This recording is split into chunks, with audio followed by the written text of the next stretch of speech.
বেদান্ত প্রবচন শ্রী ভগবানের দয়া ও কৃপা। নৈব বাচান মনসা প্রাপ্ত্যং শক্যো ন চক্ষুষা अस्तीति ব্রব্রতো অন্যত্র কথং তদুপলভ্যতে।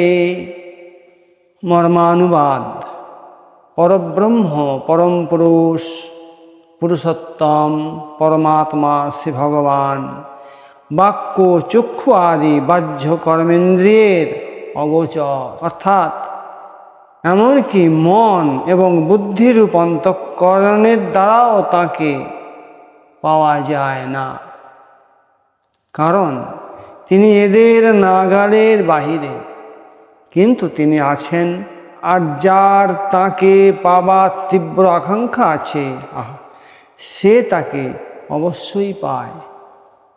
যেহেতু পরব্রহ্ম বাক্য, মন এবং ইন্দ্রিয় গণের অতীত, সেই হেতু তার অস্তিত্ব নেই।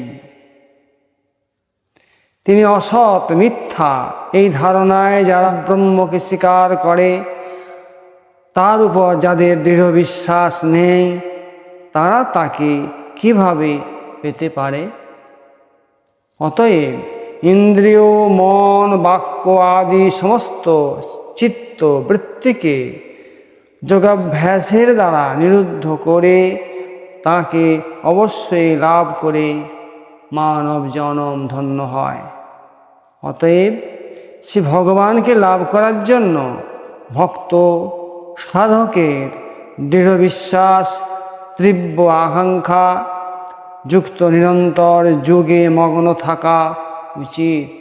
জীবাত্মা যখন নিজেকে শ্রী ভগবানে সমর্পিত করে দেয়, তখন তার কাছে যেমন অনুকূল ও প্রতিকূল পরিস্থিতি আসে, তা সব দয়া এবং কৃপা রূপে পর্যবসিত হয়ে যায়। শ্রী ভগবানের দয়া, দেয়তে ইতি দয়া, যাহা ভগবান দান করেন তাহাকে দয়া বলা হয়। আর কৃপা, আর শ্রী ভগবানের কৃপা, কৃপূর্বক পা ধাতু, যাহা শ্রী ভগবান পালন করেন তাহাকে কৃপা বলা হয়। আর যখন প্রতিকূল অবস্থা আসে, তখন তার মধ্যে শ্রী ভগবানের কৃপা দেখতে পায়। দয়া এবং কৃপার মধ্যে পার্থক্য হলো এই যে, শ্রী ভগবান যখন করুণা করে, ভালোবেসে, স্নেহ করে ভাগ্যবান জীবাত্মাকে কর্মবন্ধন থেকে মুক্ত করেন, তখন তাকে বলা হয় দয়া। আর যখন শাসন করেন, তর্জন করেন, তাকে পাপ থেকে মুক্ত করেন, শোধন করেন, তখন তাকে বলা হয় কৃপা। এইরূপে দয়া কৃপা করে শ্রী ভগবান ভক্তকে সবল, সহিষ্ণু করে তোলেন। ভক্ত কিন্তু দুই ব্যাপারেই প্রসন্ন থাকে, কারণ ভক্তের লক্ষ্য সেই অনুকূলতা বা প্রতিকূলতার দিকে থাকে না, থাকে একমাত্র শ্রী ভগবানের দিকে। তাই তার কাছে শ্রী ভগবানের দয়া ও কৃপা দুই রূপে দেখা দেয় না, তা একই রূপে প্রভাসিত হয়। যেমন বলা হয়, বালককে যেমন লালন পালন তারণ করায় মার কখনো অকৃপা হয় না, সেইরূপ জীবগণের দোষ গুণ নিয়ন্ত্রণকারী পরমেশ্বর কখনো কারুর উপর অকৃপা হন না। শ্রী ভগবান সকল প্রাণীতে সমভাবে পূর্ণরূপে বিরাজমান, তাতে কোনো বৈষম্য নেই। কিন্তু যারা ভক্তিপূর্বক শ্রী ভগবানের আরাধনা করেন, তারা শ্রী ভগবানে এবং শ্রী ভগবান তাদের মধ্যে বিশেষভাবে প্রকটিত হন। অর্থাৎ পৃথিবীতে যেমন সর্বত্র জল থাকলেও জল কূপের মধ্যে বিশেষভাবে প্রকটিত হয়, তেমন শ্রী ভগবান জগতে সর্বত্র পরিপূর্ণভাবে থাকলেও ভক্তের মধ্যে বিশেষভাবে প্রকটিত হন। শ্রী ভগবানকে ভক্তিপূর্বক আরাধনা করার জন্য ভগবৎ কৃপাতেই ভক্তের মধ্যে এই বৈশিষ্ট্য আসে। যেমন গাভীমাতার দুগ্ধস্থিত ঘি যেমন গাভীর কোনো কাজে লাগে না, বরং তাকে দহন করে সেই দুধ থেকে ঘি বের করে খাওয়ালে যেমন গাভীমাতার উপকার হয়, তেমনি জগৎ সংসারে শ্রী ভগবান পরিপূর্ণভাবে থাকলেও মানবের পাপ দূর হয় না, বরং যারা শ্রী ভগবানের শরণাগত হন, ভক্তিপূর্বক তার ভজনা করেন, তাদের পাপ তাপ দূর হয়ে যায়। শ্রীমদ্ ভগবদ্গীতায় 18 অধ্যায়ের 65 নম্বর মন্ত্রে শ্রী ভগবান বললেন, মন্মনা ভব মদ্ভক্ত্যা মদ্যাজিমাং নমস্কুরু মামে বৈশ্যসি সত্যং তে প্রতিজানে প্রিয়োসি মে।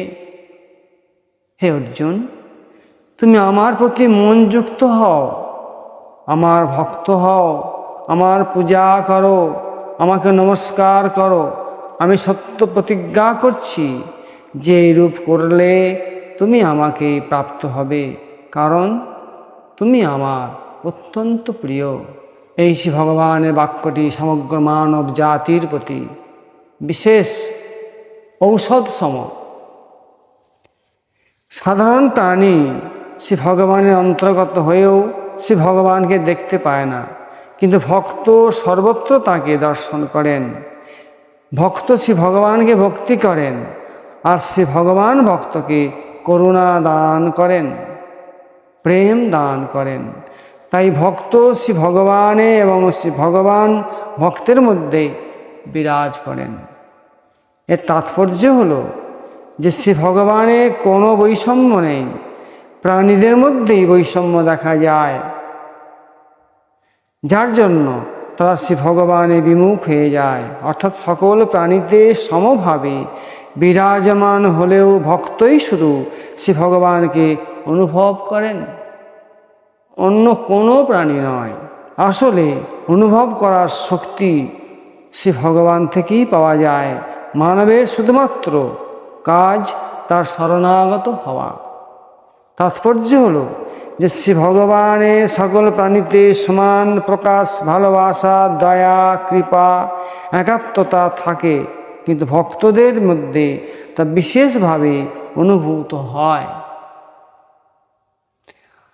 আর ভক্তদের মধ্যে এই বৈশিষ্ট্য আসে তখনই যখন শ্রী ভগবানের প্রেম হয়, আর তা শ্রী ভগবানের কৃপাতেই হয়ে থাকে। ভক্তের ভগবানের সঙ্গে একাত্মতা ভাব প্রিয়ত্ব জন্মায়, সেরূপ অন্য কারুর হয় না। তাই শ্রী ভগবানের ভক্তের প্রতি ভালোবাসা বোধ আসে, আর ভক্ত শ্রী ভগবানের চিরমিলনানন্দে মগ্ন হয়ে ওঠেন। তাই ভগবান নামেন, ভক্ত ওঠেন। জয় শ্রীকৃষ্ণ।